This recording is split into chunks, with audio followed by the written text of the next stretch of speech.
My name's Kate Holland, I'm from Tonbridge and Morley Borough Council. That's obviously a two-tier authority.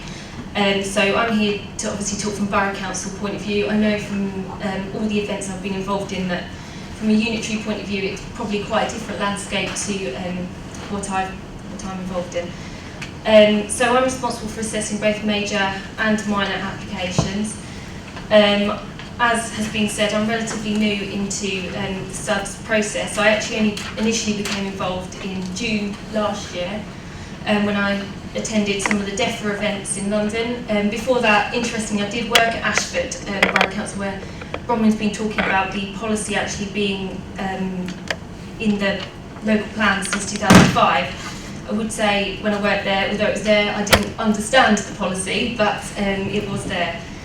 So I just wanted to run through how I've been involved in this. So I started in June 2014 and went to an event at DEFRA. Then in September 2014, when the government consultation came out with regard to SuDs, I commented on behalf of our local authority. October 2014, there was another workshop in London to discuss this consultation, and that was a joint workshop with DCLG and DEFRA.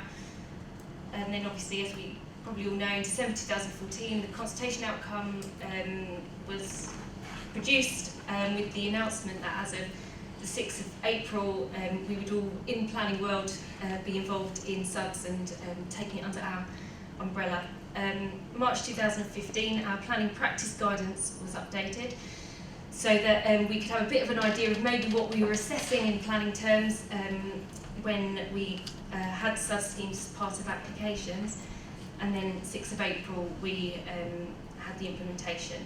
What I will say now is that at the authority I work in, although we sort of do have quite a large number of major applications submitted, to date we haven't actually had any submitted which have required a SuD scheme to be submitted, although there will be a certain element of backdating of majors that we've currently got that will require SuDs to be submitted. So I'm really here today to talk about the processes that we've been through in terms of getting ourselves ready for SuDs rather than how we've dealt with applications to date. So as most of you may know, before September 2014, when I first became involved, we were talking about the dual process of needing planning permission as per normal with major applications, and then also getting your separate drainage consent to go with that. At the events that some of you may have been at DEFRA, one of the key questions was how these two processes would link together, because from what I learned at even this initial event I went to, you could get one without the other, but actually they are very much intrinsically linked together, especially with regard to layout of development and how that's all going to work. And there was obviously a whole issue around maybe getting planning permission for something and then not being able to fit your drainage in to meet the requirements of SuDs. So where we are now, post-September 2014, SuDs is a requirement as part of planning policy and decision making for all major development, and that is defined as developments of 10 dwellings or more or equivalent non-residential or mixed development, and then with the caveat that unless considered to be inappropriate, which I'm sure there will be much debate on when it's inappropriate and when it's not inappropriate in the years to come, but that's obviously the caveat. And then the LLFA to be a consultee in the planning process. So this obviously, ever since I've been involved, there's obviously been big questions in how this is all going to fit together and how it's going to work. What I thought I would do was to go through the key points that we've sort of that Bronwyn and I have discussed, and that maybe have come up at other events that I've been at, Syria events, DEFRA events, when we've had various people in to talk to us. So what we've decided is that in order for local authority planners to have a general idea of what even we're supposed to be assessing, there is going to be a certain amount of knowledge sharing that's going to be required. It was touched upon earlier that as planners, we're expected to assess many different things, and as planners we are not experts in anything, so it's very important for us to understand where we can get the information from, and so that we can understand each other in terms of the LLFA and the local planning authority. So, as I've pointed out, there is obviously a difference between the borough and a unitary authority. We don't have, at my authority, we don't have any in-house expertise in sustainable drainage. So we are all sort of floundering with this situation. Talking to Bronwyn, she has an element of planning, understanding and knowledge now, but in the beginning she obviously is a drainage engineer working for the county authority, so she doesn't know how the planning system works. So to a certain extent there's going to be a need for us to share knowledge even of our processes and how we work together. So what has already happened is Bronwyn has been into our authority last year to start talking us through some of the basic things with SuDs, and she's given us some examples of other locations in Kent maybe where SuDs have worked, and how from her point of view she'll be starting to look at these SuD schemes, but from her point of view she needs to understand what we might need help with, what we may be looking for, and also she needs to understand how we maybe put even together our conditions and what ways we can be challenged on our conditions, because we have certain tests that we have to go through in order to be able to impose planning conditions on any planning permission. And obviously, as Bronwyn touched upon, there is a chance for applicants to challenge that at appeal if they want to, and we have to show compliance with the tests in terms of planning conditions. Again, as Bronwyn says, I'm going to try not to repeat her too much. We do have a strategic group in Kent called the Kent Development Control Officers Group, where the development control managers attend, so that the 12 local authorities can discuss any strategic issues. We have previously had documents that have been adopted as a material consideration across all of the authorities. For example, we had a Kent Design Guide that, although didn't form part of policy of any of the authorities, it was a material consideration which we could refer to. And I know that obviously Bronwyn has now outlined that she's working towards a similar sort of document, hopefully that may be supported by this group, that we can obviously refer to in our decision making. And the other thing as well that Bronwyn and I have discussed amongst ourselves, and which I think certainly those authorities that deal with more, the greater numbers of major applications would be these sort of drainage surgeries where maybe Bronwyn or one of her team come in even once a month to talk us through any schemes we may have. We already have this situation with highways who come in once a week and sit in our office with us and go through any questions we might have about any technical issues to do with highway issues. So that certainly would be very useful for us, and I think it's something that will be explored further. And then finally, the other main thing I think is super important is getting to know one another, being able to pick up that phone and know who you're talking to and have a conversation if you're confused about something, need some further information. When Bronwyn was referring to that one house where there was a drainage problem, if you don't have that relationship, it's very difficult to pick up the phone and to have a conversation, because obviously there's no requirement for Bronwyn's team to give us advice on that side of things. We don't have our in-house expertise. So if you have a friend in the local in Kent County Council, or Bronwyn often picks up the phone to me if she wants to question something in planning terms, you can just have that conversation. It just massively helps out just on a more general basis. So as planners, we offer pre-application advice on any planning application. Major development often do get pre-application advice.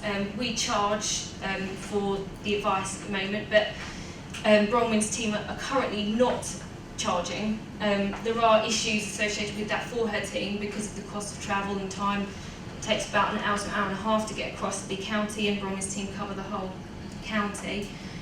And so obviously, inevitably at some point there will be a need for her to charge. What I suppose we're hoping in the borough is that we at least have some basic understanding of SuDs when that comes in, so that if we do need to tell applicants that they will need to pay Bronwyn for advice, if they don't want to do that, at least we can maybe point them in the right direction of where that information may be found.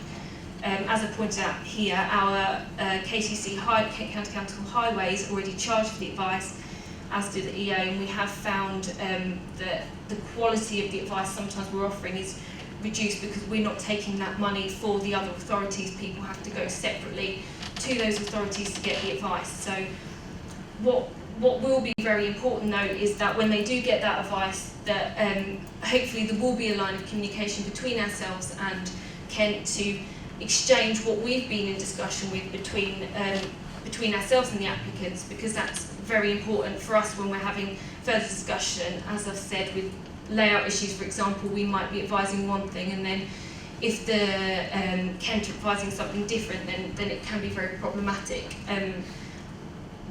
Generally, this does work okay. With the Environment Agency, for example, I personally have had a situation where they've given advice and then they've copied us into the response, and that has obviously been very useful when you're having your own discussions, so that you then don't get conflicting advice between what the applicants understood and what maybe somebody else has advised them. The next step obviously is to submit the planning application. It's then understanding what we require from the applicant at the application stage in order to make an application valid. There is a certain amount of documentation you need to provide with a planning application. It's government's general thrust recently has been to reduce that down as much as possible, so that you're getting the most basic information in order to get the application off the shelf and onto my desk. So there does need to be a careful consideration about what's reasonable to require at validation stage. Again, we're not really at the position at the moment to have answered this question. My presentation is probably going to throw up a lot of questions that maybe you in your authorities need to think about, that we're thinking about at the moment. We are considering how much information we can ask for and where the applicant can actually go to find that information, because in all honesty, I at the moment don't have any idea what I'm going to be asking the applicant for. So what we need to be able to do is refer them to where they can find that information before we get it on our website and we have an understanding of what we're going to need. Obviously, we are developing an idea of what we will be requiring, and I think Bronwyn did point out in her presentation what generally we'll be looking for. And it might be in the beginning we take the most basic information just so we can get the application going, and then require the additional information later on. As planners, we obviously, the next step is to consider the applications. Our role is very much to balance all of the competing needs and to try and come up with a decision on a planning application. As drainage engineers, I understand that obviously there are certain ways of doing things, and maybe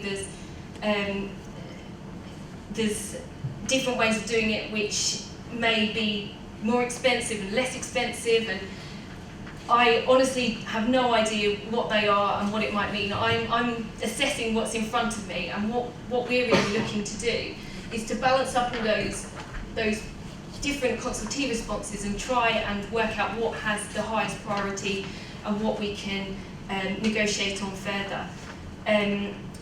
What I don't have the experience of is looking at what areas we can compromise on, and that's really where what will be of great importance to us from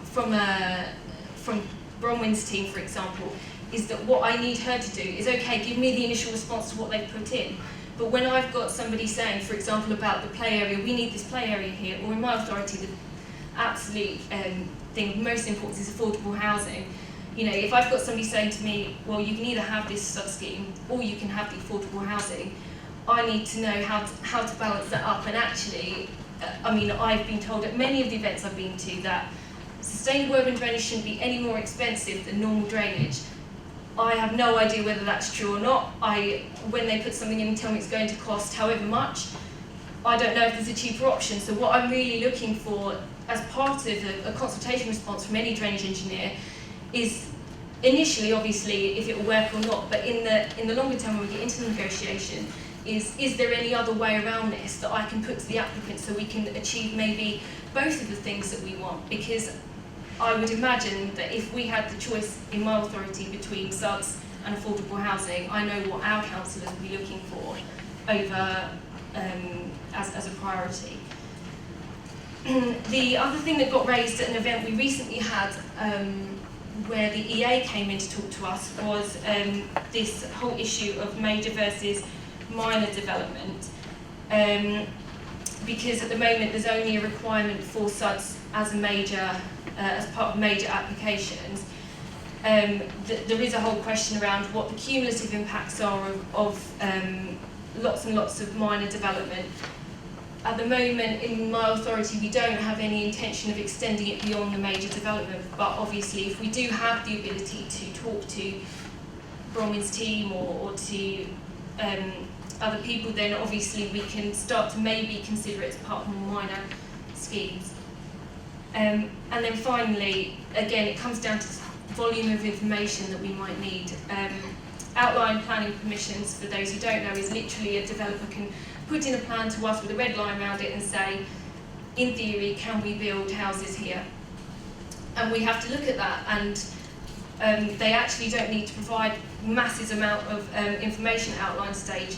We do have an ability to ask for more information. We can call in details, we can ask for, maybe in drainage terms what would be important is layout, so we can potentially have 28 days to call in those details and ask the developer to provide that information.